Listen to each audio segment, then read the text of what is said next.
Hi viewers, welcome to my channel. In this video, I want to quickly show everyone some AutoCAD tricks and tips. So I'll be extracting coordinates from a plan, then converting the extracted coordinate to Excel table. Alright, so to do that, all you have to do is to load in the particular plan of interest. So I will copy this, then paste to original coordinates. Into layer, so you can decide to draw the plan afresh by using the polyline tool. So if you want to draw it afresh, you can use the polyline tool to draw the line. Any which way works better. All right, so in the course of this video, I'll just be using an already made plan. So I want to extract the coordinates of these edges by using the Lisp command in a very quick manner. So that's all. To do just that, you quickly set up your units on the new window. Alright, so you can check out under this video description on how to set units accurately. So I'll just set this briefly. Alright, so you don't need to do the clockwise, and you set this on meters. You don't need to do this clockwise, and you don't need to do the direction by knots. So I just want to leave the unit set up this way. Alright, so it is already made plan. Alright, that is why I have to leave it that way. So after you have done the setup that way, all you have to do is to come to your command line, then you type app. Alright, so on app, you go to upload, then you click enter. So this is the different Lisp command. So what I'll be using in the course of this video is the coordinates Lisp command. So I'll click on that. Alright, after that I will click on load, then it should be loaded successfully. Alright, then you click on close. Okay, so after that, all you have to do is to come to your command line, then type coordinates, that is COOR.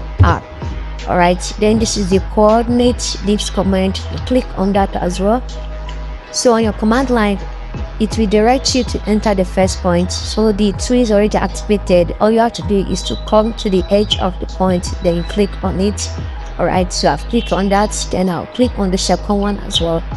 Okay, so it will ask you to enter the start point number.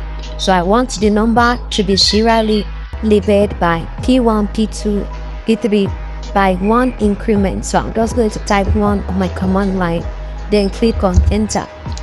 Alright, so it will tell me where I want the table to be. So I just want the table to be somewhere here. Okay, so I'll click on that portion.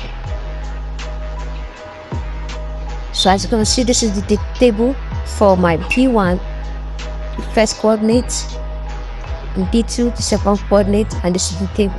So the next thing is to choose the other point line. Alright, the tool is still activated, so you click on the next point, that is point 3, then you click on the fourth point, that is point 4.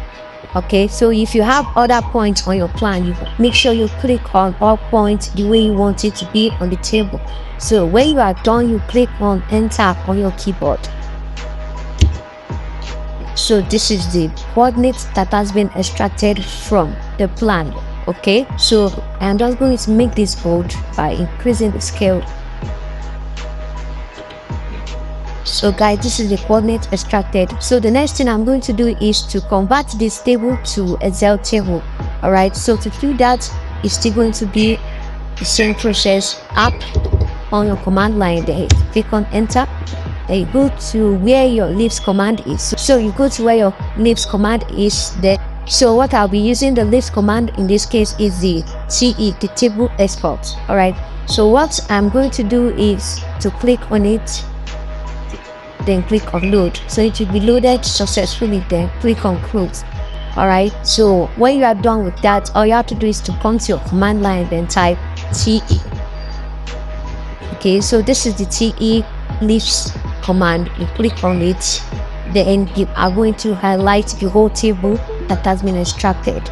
So when you do that, you click on enter. So it will automatically generate the table on Excel below. So let me just open it, and here it is on Excel. Okay, so if you're in need of the Lisp command, please do well to check under this video description to see the download link to that. So guys, that's all for that in the course of this video. In the next video, I'll still show you some other tricks you can do from AutoCAD. If you find this video helpful, please do well to hit on the subscribe icon, as well as share to as many as possible platforms to support and encourage us. Thank you.